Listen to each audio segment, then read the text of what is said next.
এদিকে পর্তুগাল স্পেনের মধ্যকার বিশ্বকাপের ব্লকবাস্টার ম্যাচ দেখতে এই মুহূর্তে রাজধানীর টিএসসিতে জমা হয়েছেন সমর্থকরা। সেখানে আছেন সহকর্মী তামিম হোসেন, সরাসরি যাব তার কাছে। তামিম, কেমন দেখছেন সমর্থকদের উন্মাদনা উল্লাস?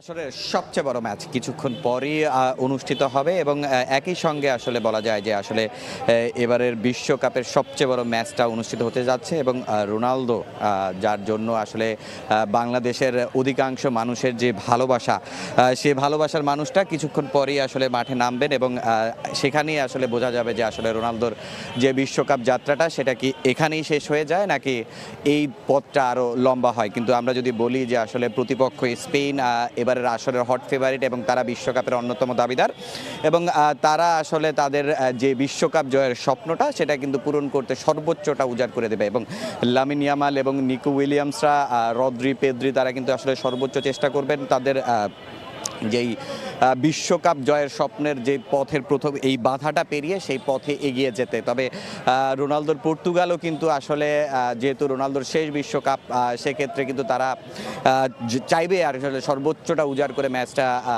বের করে নিতে। তবে যদি আমি এখন টিএসসির কথা বলি, গতকাল ব্রাজিল হারার পরে স্বাভাবিকভাবেই বাংলাদেশের ফ্যানদের সংখ্যাটা কিছুটা কমেছে, কিন্তু তারপরও যারা ব্রাজিলকে ভালোবাসেন তাদের অধিকাংশই আসলে পর্তুগালের প্রতি আলাদা একটা ভালোবাসা আছে এবং আমরা দেখছি যত সময় গড়াচ্ছে টিএসসি আবারও দর্শকদের যেই প্রাণবন্ত সেটা ফিরে আসছে এবং দর্শকরা কিন্তু ধীরে ধীরে আসলে টিএসসিতে আসছেন এবং তারা আসলে খেলা উপভোগ করার জন্য প্রস্তুতি নিচ্ছেন।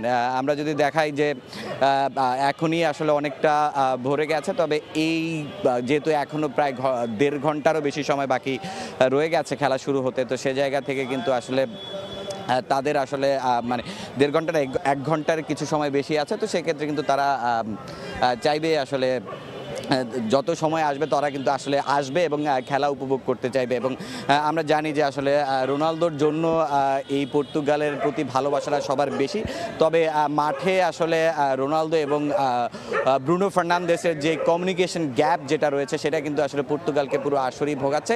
তবে আজকের ম্যাচে সমর্থকরা বিশ্বাস করেন যে পুরো একটা দল হয়ে খেলবেন এবং সবচেয়ে ইম্পর্টেন্ট যেটা হবে আসলে পর্তুগালের জন্য রক্ষণটা, কারণ লামিন ইয়ামাল বা নিকো উইলিয়ামস বা রদ্রি, পেদ্রি তারা কিন্তু একটু অ্যাটাকিং ফুটবল খেলতে পছন্দ করেন এবং তারা কিন্তু আসলে গোল বের করে নিতে চাইবেন। তো সেই জায়গা থেকে নুনো মেন্ডিসদের আসলে অনেক বেশি দায়িত্ব পালন করতে হবে, বেইগাদের অনেক দায়িত্ব পালন করতে হবে এবং আসলে রোনালদোর দিকে তো আসলে সবার একটা আলাদা নজর থাকবেই অবশ্যই।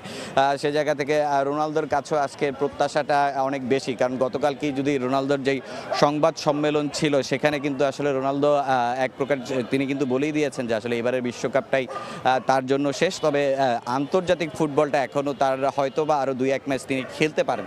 আর যদি বিশ্বকাপ জয়টা হয়ে যায় সেক্ষেত্রে কিন্তু আসলে রোনালদো নিশ্চয়ই আসলে বিশ্বকাপের পরই যদি তার যে স্বপ্ন দ্য গ্রেটেস্ট শো অন আর্থের যেই শিরোপাটা উঁচিয়ে ধরার যে স্বপ্ন সেটা যদি পূরণ হয় সেক্ষেত্রে তো আসলেই তার জন্য অনেক বড় একটা পাওয়া হবে। তবে এই ম্যাচটা কিন্তু আসলে পুরো টুর্নামেন্টে রোনালদোর বাকি যে ম্যাচগুলো আছে বা বিশ্বকাপের যে ম্যাচগুলোতে আছে পর্তুগাল কেমন করবে তার প্রমাণটা কিন্তু এই ম্যাচই মিলবে এবং পর্তুগাল কিন্তু আসলে চাইবে এই কঠিন বাধাটা পেরিয়ে সামনের যে পথটা ওইটা সহজ করতে। এখন দেখার বিষয় আসলে রোনালদো হাত ধরে আসলে শক্তিশালী স্পেনকে হারাতে পারে কিনা।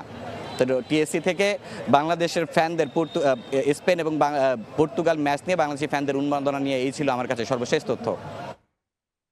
আমরা সরাসরি যুক্ত ছিলাম টিএসসি থেকে।